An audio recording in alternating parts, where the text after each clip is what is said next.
And hello, everyone.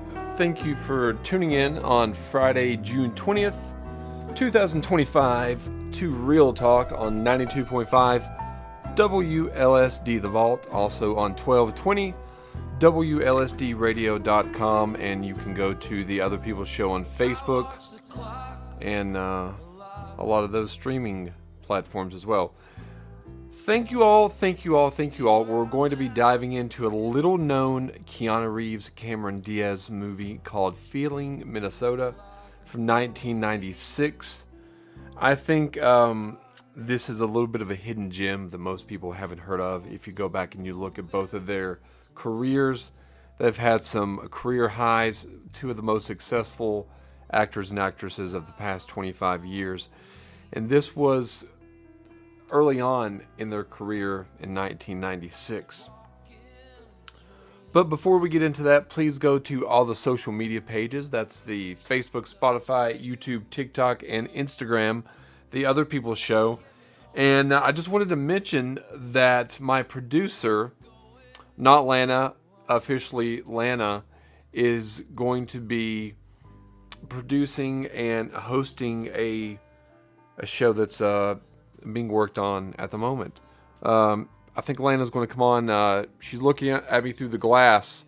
You going to come on, Lana? Sure, for just a second. Okay, Lana, thank you for joining.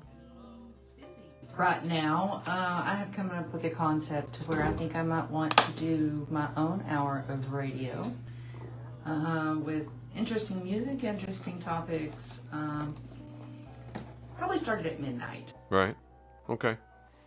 Now, you used to, for the Midnight Crowd, which is a very interesting crowd. We used to do a show called The Midnight Mutants years ago, and we always had a fun, interesting, up all night kind of crowd and vibe. Now, you did host a date show a few years back, and you had, I think, 16 episodes, something like that? You would know, I would not, since you produced those for me. And co-host. Co-hosted as well. So yeah, I think we did 16 episodes of that, so you're well versed in what to do, and you are writing down topics that are very relevant and that can actually hopefully help someone out there. Correct? Someone like me. Someone like you. Someone like me. Yes. No, it's more of just an hour of a reminder for people with any type of struggles that there's an ear, there's a listen. They're not alone. There are resources. They're not alone. I'd like to take calls and suggestions on topics and stuff like that. I think I'm going to go with topics that last a month long. Okay, and you also said you're going to be playing music as well. Yes. Okay. Yes. So this will be My weird taste in music or other people's weird taste in music as they feel it, if Right. requested. That's the basic concept of it. I don't really want to go into it much further. right. I No. just want to get back to work. Right. Now, what did you know? What's the title of your upcoming show? I haven't quite settled on exactly the title. I'll bring through a few things, like maybe 4, 5, or 6. But maybe it's Always Mental at Midnight. Okay. With your host, Lana Hamilton. And that might be it. And if anybody could hear me clicking that pen nervously saying that title, I'm not sure. Maybe your listeners could vote, tell me if that's a good one. Or come up with suggestions. Come up with suggestions, I don't know. Yeah. I could stick with my own, I could listen to somebody else. I'm open right now. Yes. I'm brainstorming. Hello, Jackie. Yeah, if you have any suggestions, right now it's going to be called It's Always Mental at Midnight with Lana Hamilton. And if you have any suggestions, please leave some in the comments below. So you're going to get back to work? I am going to get back to work. I did watch this movie. If I have something to say, I will signal the little thing. So she'll signal from the booth. See, what I'm in the studio. She's in a producer's booth that's glass, and I'm looking through the glass at her pretty face. But She's not right in front of me. She's through this glass. Glass. Who sang that song? Stone Sour. Sour, yes. The opposite of Slipknot, Yes. according to Taylor. So, Yes, that was a good song. I always liked it. that was a good one. No, that takes me back. We played that song when it came out on the old show. So I'm looking forward to this show. Looking forward to what's in store. And Lana, thank you for coming in and helping. She's still producing this show from the other room while working on another. So Lana, thank you very much. You're very welcome, Adam. So back to Real Talk. Now that's going to be a great future show that everyone should check out.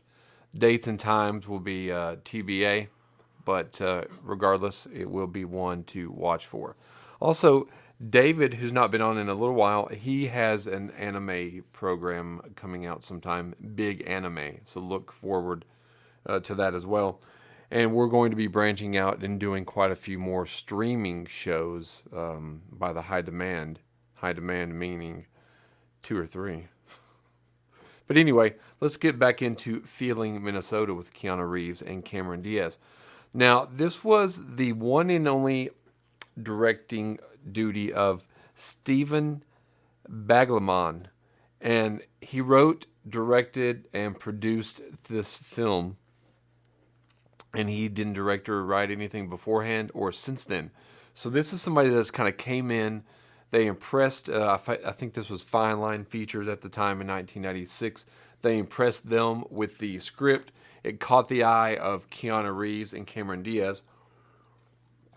And you have to think at this point in 1996, now we know all the films that both these collective, these artists have been in over the years. You know, Cameron Diaz was in The Mask. She's in, what else is she in? She's in the Charlie's Angels movies. Oh yes, Bad Teacher. I don't know why I was like having trouble naming things Cameron Diaz is in, because she's been in so many things.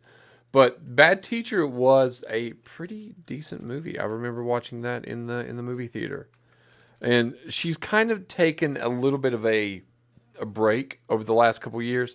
You know, there's something about Mary, The Other Woman, The Holiday. How could I forget that? She's also in Shrek, Sex Tape. So she's been in quite a few things. And Keanu Reeves at this point in 1996, you have to think he came off of Bill and Ted. He had a small role in Parenthood, was basically the Bill and Ted role as well. He did the Bill and Ted sequel. He was in Point Break, and he was in Speed. So he was an up-and-comer with a few hit movies under his belt. But this was a small independent film. You have to keep that in mind. This was not going to get the high praise and high release that a major studio movie would do. And obviously Keanu Reeves and Cameron Diaz, everyone worked for scale, which is $1,200 a week, is what they got paid during this.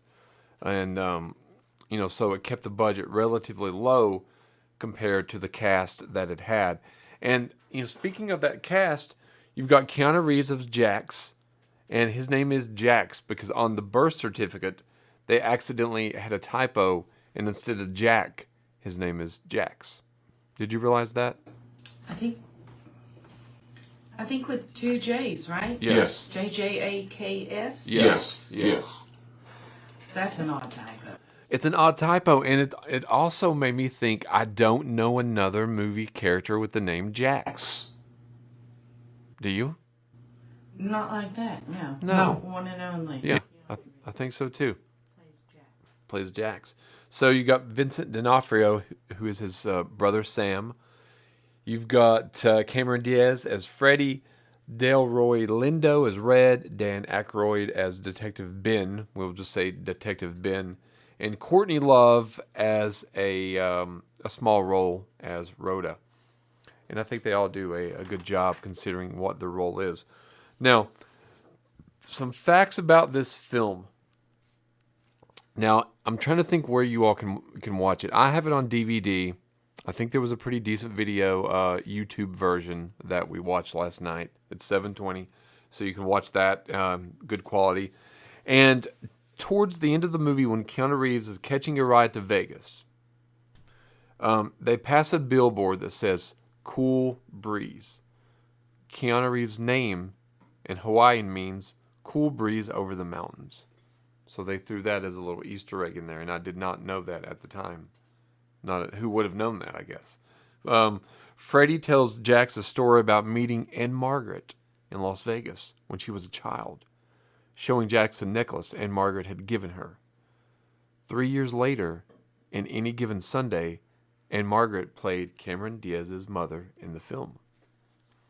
Another factoid, Cameron Diaz and Delroy Lindo would work together again in A Life Less Ordinary in 1997, the very next year.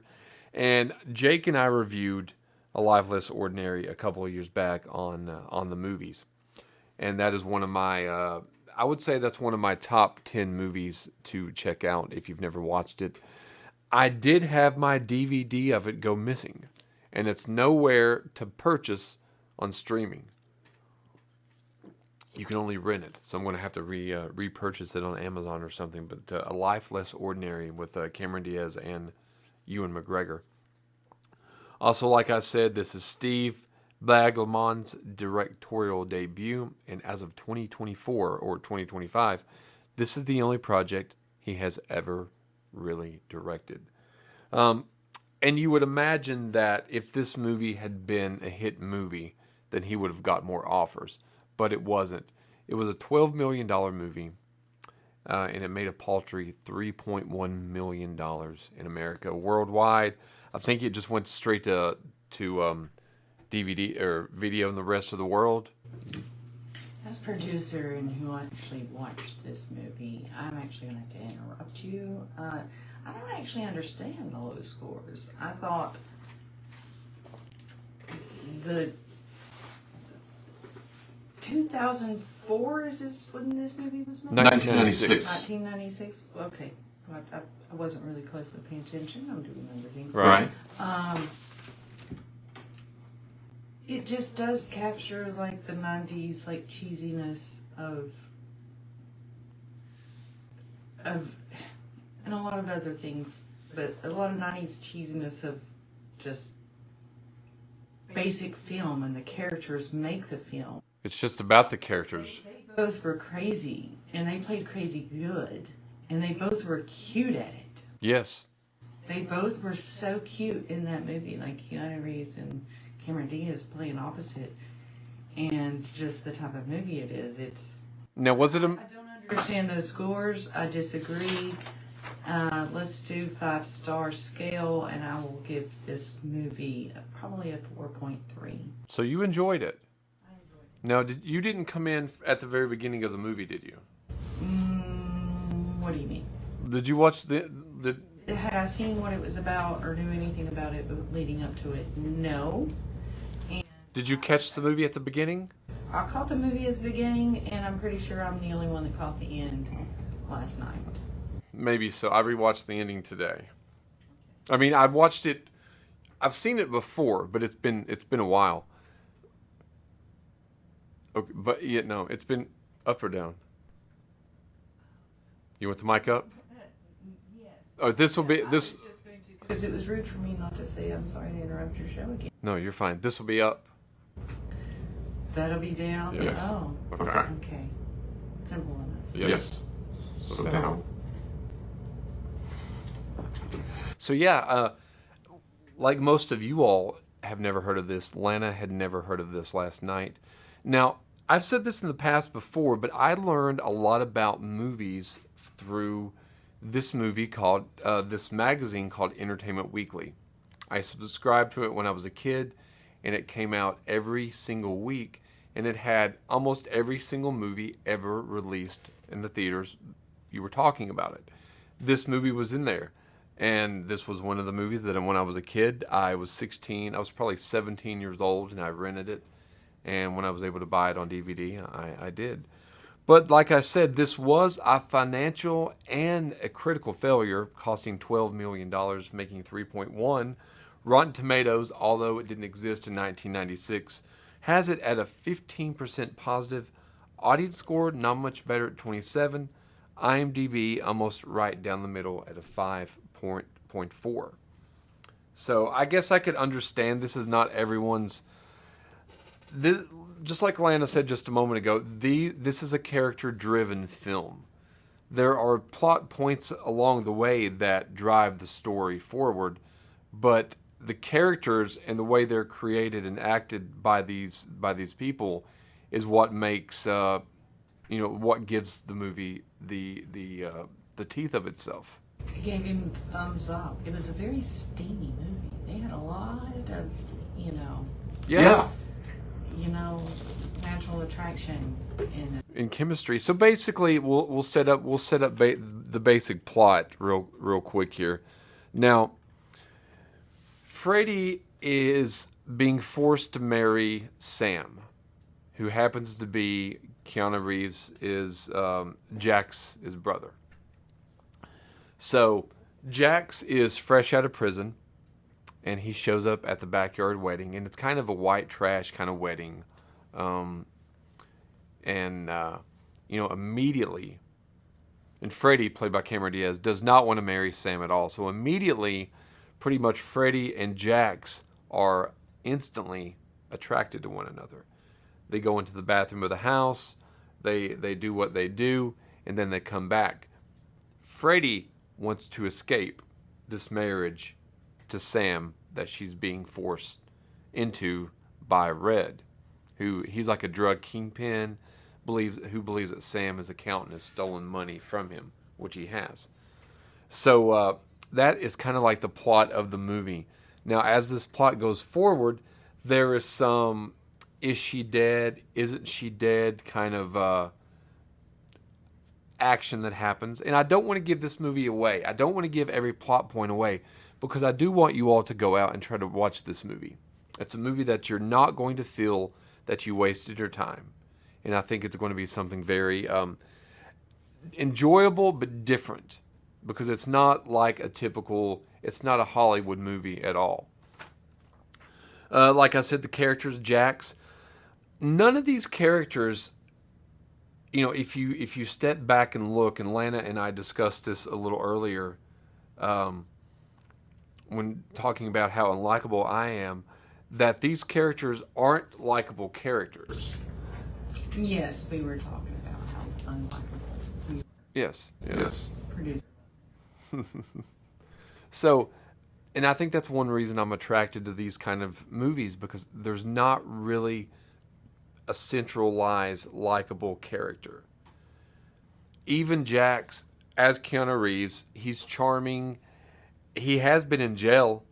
He does rob a convenience store. He does, instead of trying to find out who killed Freddy, he does attempt to bury her body and leave her dead in the woods. So he's not what you would call the most stand-up guy in the film, but he probably is the one with the most moral compass in the movie. His brother, Sam, he's a bully. There's flashbacks occasionally when they were kids, and they always play this rock, paper, scissors game. Sam is extremely harsh and always bullied Jax, often making fun of his name, that it was a mistake in the birth certificate. And neither one of these characters have really turned out to be anything in life. Sam, he's kind of a bookie, but he's a crooked bookie. And you can just tell they're really backyard, kind of trash family, to be honest with you. Red, played by Delroy Lindo. I mean, he's effective. He does a great job in this role. He's minimized probably about 15 to 20 minutes of screen time.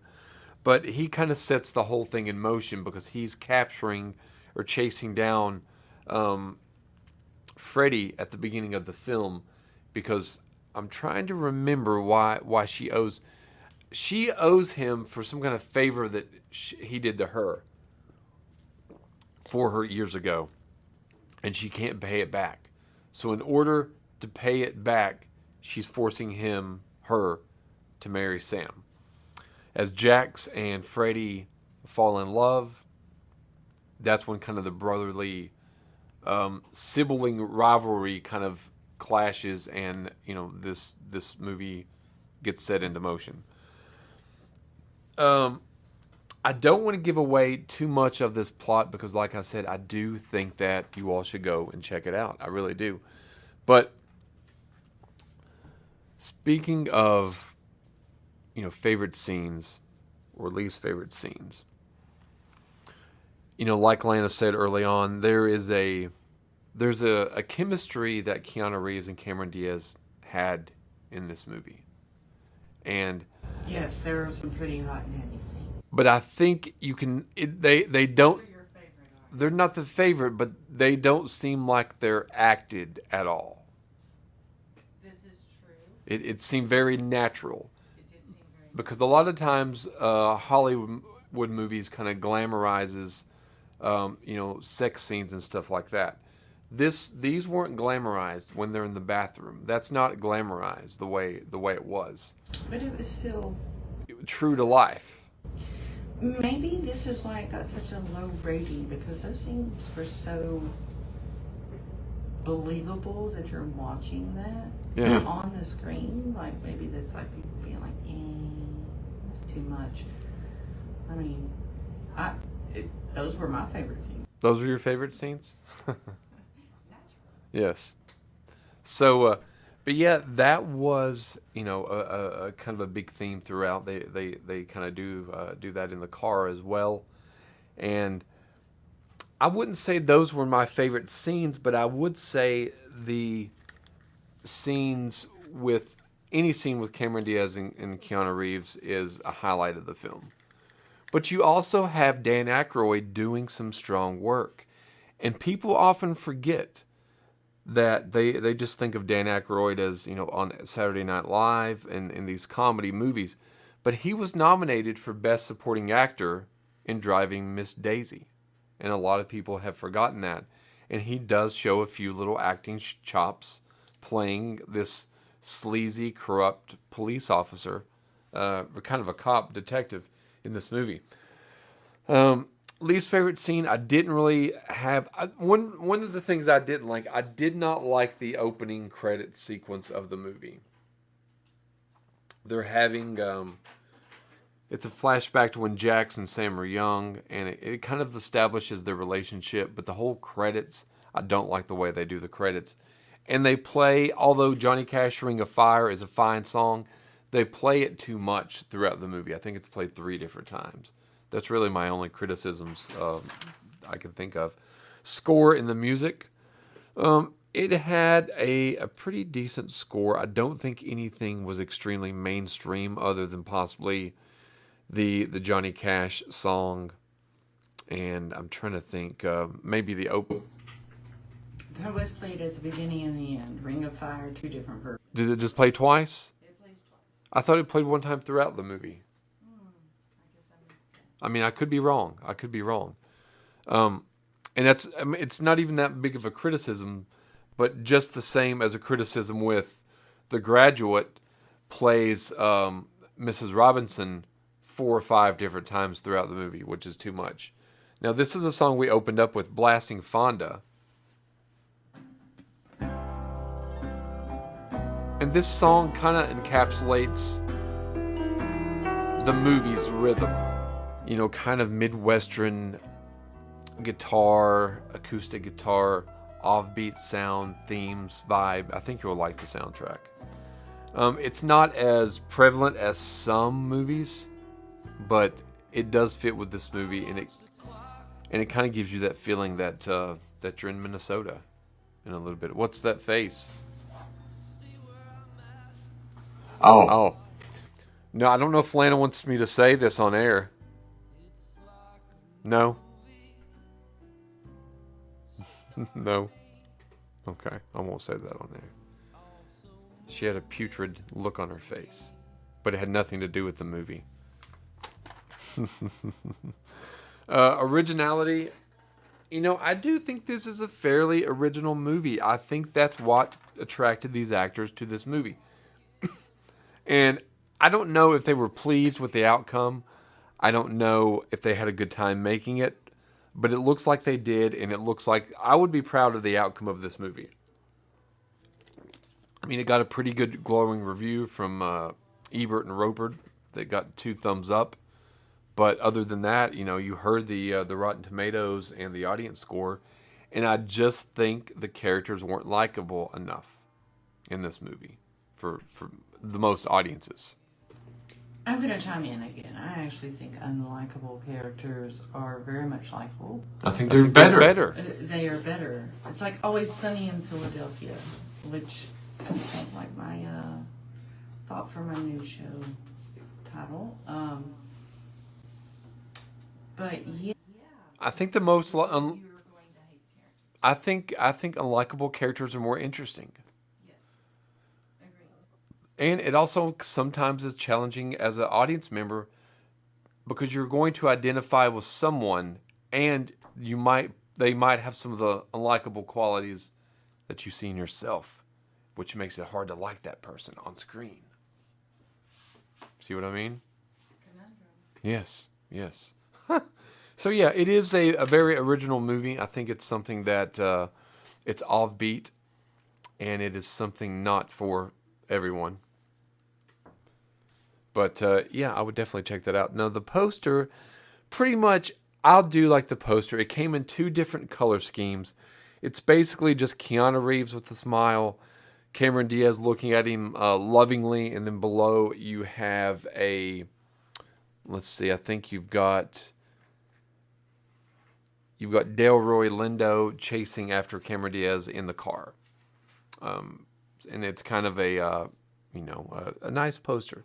It's got a nice color scheme, but it doesn't give anything away. And I often wonder sometimes, especially back in the 90s, if the wrong poster, how much effect it has on the movie.